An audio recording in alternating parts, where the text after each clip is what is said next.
Hey guys, what's going on? James here. In this video today, we're going to be talking about Tampa Bay Buccaneers edge rusher Haason Reddick and whether or not he will regain his elite form in this upcoming season for the Tampa Bay Buccaneers. Because, look, 2024 was not a good year for Reddick. He only played in 10 games, started 2, only had 1 sack.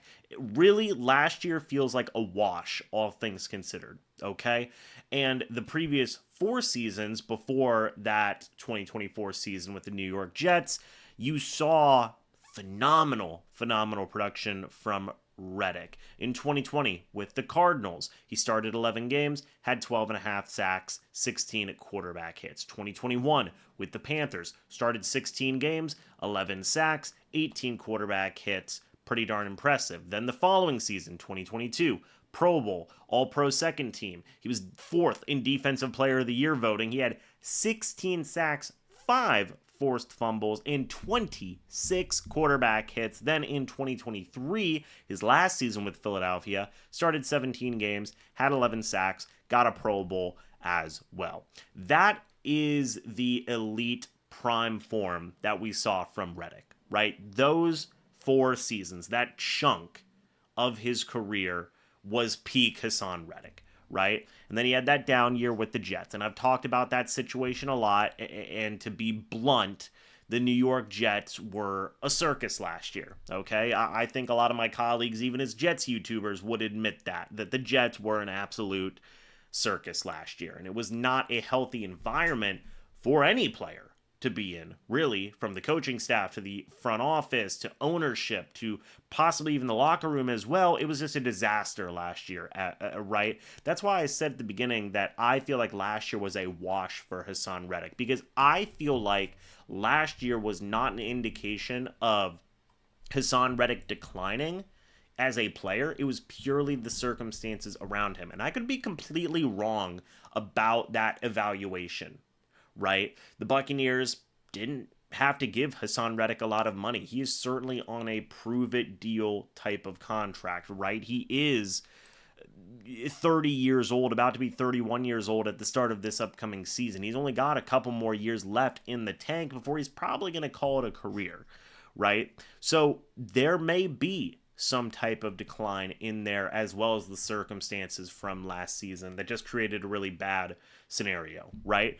But you also got to consider that the Jets didn't give him a new contract that he wanted, and he held out, and all these different types of things, right? We've heard Todd Bowles talk about it. We've heard Jason Light talk about it. A lot of people have discussed it, okay? I am of the belief that Haason Reddick will rebound. Now, I don't necessarily know if that means getting back to double-digit sacks. And I know that a lot of people are going to say, well, that has to be the goal, right? And, you know, it's understandable. Larry Foote gave a goal to Yaya Diaby whenever I spoke to Yaya on the channel, that double-digit sacks was the goal for Yaya Diaby. I think Haason Reddick just spoke to the media recently, and he said the goal was double-digit sacks as well. I don't know if we will see that number. Be awesome, right? If we did see him hit 10 plus sacks in a season. But given where the Buccaneers pass rush has been the past couple of years with the inconsistency and the lack of overall production from outside linebackers in terms of those sack numbers, gosh, folks, if he gets 8 or 9, I think that's a huge boon. That is a huge help to the pass rush as a whole. He doesn't need to go out there and have Shaq Barrett 19 and a half sacks in a season, right? He just needs to be solid, okay? If he is a solid above average pass rusher in terms of his numbers, that's fine, in my opinion. I mean, that's kind of what you're paying him to be anyway. You're not paying him, 20, or $30 million to go out and be like a 20 sack guy in a season. You're kind of paying him, around that number of a guy who would go out and get maybe 8.5, 9 sacks, probably pushing 10 in a season, right? So I do think we will see Haason Reddick regain his form, right? But is he going to be elite? I hope so, but I'm not sure. I'm still very excited about the possibility of Haason Reddick. I think that he is the best veteran edge rusher the Buccaneers have had since prime Shaq Barrett and Jason Pierre-Paul were here. and that's incredibly exciting. It really is. I've always been a fan of Reddick's game. Remember a couple years ago, I would make videos like, hey, should the Bucs trade for Haason Reddick? And, you know, they eventually did get Haason Reddick. So I'm down, man. I'm down.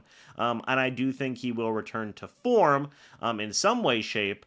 We're just going to have to wait and see if he does hit that double-digit sack mark. But what do you guys think about this? Let me know your thoughts and opinions about Haason Reddick down in the comments section below. I'd love to hear it. Thank you guys so much for watching this video. Hope y'all enjoyed. And as always, guys, I'll see you all in the next video or the next live stream. But until then, and as always, guys, goodbye for now, and go Bucs.